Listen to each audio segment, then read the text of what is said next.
सैराटचा झिंगाट माणूस खरं तर माझ्याबरोबर आहे असं म्हणायला हरकत नाही. आता पहिला प्रश्न मी हा विचारेन की कोणत्या रेल्वे स्टेशनवर तुम्ही कास्टिंग करता? तिकडे फिरायचं आहे का तुला जाऊन? म्हणजे मला गंमत वाटते की कास्टिंग असं काही ठरवून कुठंच करत नाही. दरवेळेस कुठंतरी लोक वेगळ्या ठिकाणी सापडतात आणि फक्त डोक्यात एक असतं की अशी लोक अशा पद्धतीचं कोणीतरी दिसणारं आपल्याला माणूस पाहिजे आणि त्या अनुषंगाने मी प्रयत्न करतो. त्यांना म्हणजे अनेक लोकांना, माझ्या भावांना, मित्रांना आणि आसपासच्या लोकांना सांगून ठेवतो की अशा पद्धतीची लोकं हवी आहेत आणि त्यांचं वर्णन करून. तर आकाश ज्याचा आपला जो परशा आहे तर तो माझं जेऊर जे गाव आहे तिथल्या रेल्वे स्टेशनवर माझ्या भावाला जाता येता कुठेतरी दिसला तो आणि त्याने व्हॉट्सअप केला त्याचा फोटो काढून मला आणि मग मी त्याला बोलवून घेतलं आणि त्याचं जवळजवळ 3 महिने मी त्याला बोलवून घेत होतो कारण की त्याचं वजन जास्त होतं. तो तिथं पहिलवानकी करत होता तर तो दिसत तर होता, इंटरेस्टिंग तर होता, पण तो तसा पूर्ण तयार पण नव्हता. आणि मात्र त्याने इतके प्रयत्न केले. त्याने जवळजवळ 15 दिवसात 4 किलो वजन कमी केलं.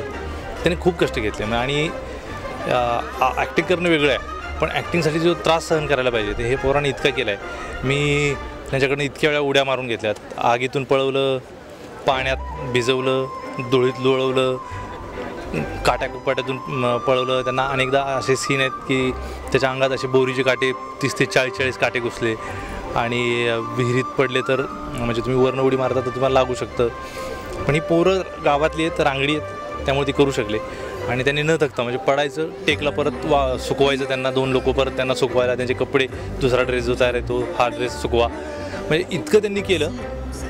तर ही लोकं मला वाटतं की मी नेहमी म्हणतो ना कॅरेक्टरसाठी त्या लोकांच्या मी शोधत असतो. म्हणजे मला काय वाटतंच नाही की नॉन ॲक्टर्स पाहिजेत असं, पण आरची असायला पाहिजे होती या वयातली अशी दिसणारी आणि नेहमी ती हिरोईन एकदम नाही का झिरो फिगर काय म्हणतात ना ते मला वाटतं की असं काही नसतं जगात. ही कल्पना आहे आणि या कल्पनेच्या ती स्वर्गासारखी कल्पना आहे फालतू की तुम्ही कधीच ती अचीव करू शकत नाही. माणूस असतो, एखादी मुलगी एखादा माणूस असतो तसे असू शकतं आणि पोरगा असू शकतो छान पोरीपेक्षा. मला सगळेजण सुरुवातीला फेसबुकला म्हणत होते पोरगं भारी आहे, पोरगी काहीतरीच वाटते का, हिरोईन दुसरी सापडली नाही का. आता नॅशनल मिळाल्यावर त्याचे उत्तर मिळाले आणि आता बघतील अजून तर माझं मत आहे की आरची त्यांना सगळ्यांना खूप आवडेल. आणि आज मी एक प्रश्न आवर्जून विचारावा असं वाटतो की सैराट जेव्हा डोक्यात आला होता किंवा तो तुमच्या आजूबाजूला घडला तर तो पहिला दिवस आठवतो?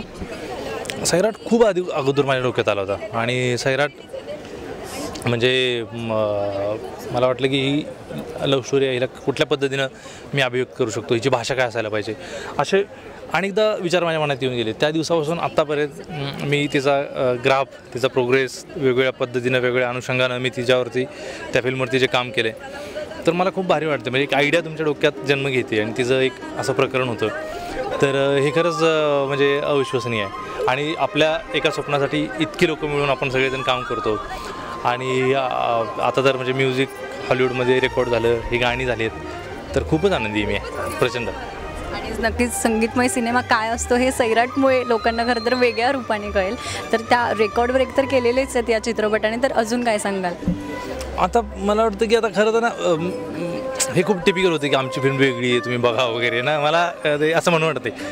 प्रयत्न केलेत, तुम्हाला जे दिसते त्याच्यावरून तुमचे काहीतरी अंदाज असतील, तुम्ही बघा, आवडली तर नक्की सांगा, नाही आवडली तरी सांगा. आणि मला वाटतं की सैराट तुम्ही ठरवाल. जसे गाणे ऐकून लोक म्हणतात की छान आहेत तसे फिल्म बघून सांगतील.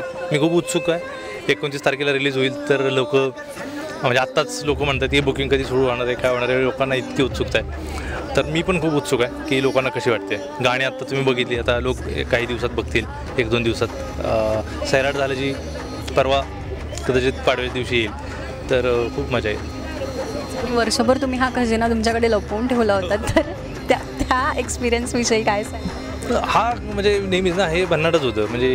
म्हणजे कल्पना करा की तुमच्या घरी बराक ओबामा राहायला आलेत आणि तुम्ही सांगितलं नाही शेजारी, किंवा अँजेलिना जोली तुमच्या प्रेमात पडली आणि तुम्ही सांगत नाही, असं काही जे काय असू शकतं ना, तसंच हे होतं की आजी अतुलने म्युझिक केले आणि इतकं भारी केलं आणि ते 1 वर्षापूर्वी झालं आहे, आम्ही ऐकतोय आणि आम्ही सांगत नाही आहे. आणि आम्ही हसत होतो मनातल्या मनात की अरे आपण कोणालाच सांगत नाही. आणि मग जेव्हा आमच्या पार्ट्या होत्या तेव्हा अशा छोट्या आवाजात गाणी लावून झिंगाडवर नाचलो. मागच्या डिसेंबरला पण झिंगाडवर नाचलो आहे आणि आम्ही म्हणून हे कधी बाहेर येईल, लोकांना किती मजा येईल. तर हे एक प्रकरण होतं. हे एक अवघड आणि एक हा हिंसक पण प्रकार आहे की आम्ही इतके दिवस स्वतःसोबत अशी गाणी ठेवली आणि ती लोकांना ऐकवली नाहीत. पण खूप मजा आली आणि आत्ता लोकांसमोर आली तर ती लोकांना इतकी आवडत आहेत हे बघून तर खूप छान वाटतंय. आणि सर आणखीन या चित्रपटामध्ये तुम्ही देखील स्वतः देखील मध्ये झिंगाट होऊन नाचतायत, तर त्याविषयी काय सांगाल? म्हणजे मोह आवरता आला नाही. हां, म्हणजे मी त्या फिल्ममध्ये एक असं छोटं कॅरेक्टर एकदम म्हणजे मला आवडतं ॲक्टिंग करायला, मी ते केलं आहे. आणि नाचायला तर काय मला आवडतंच. आणि झिंगाटसारखं गाणं असल्यावर तुम्ही नाही नाचत म्हणल्यावर तुम्ही देशद्रोही आहात, तुम्ही जर झिंगाटावर नाचत नाही तर. त्यामुळे मी नाचलो.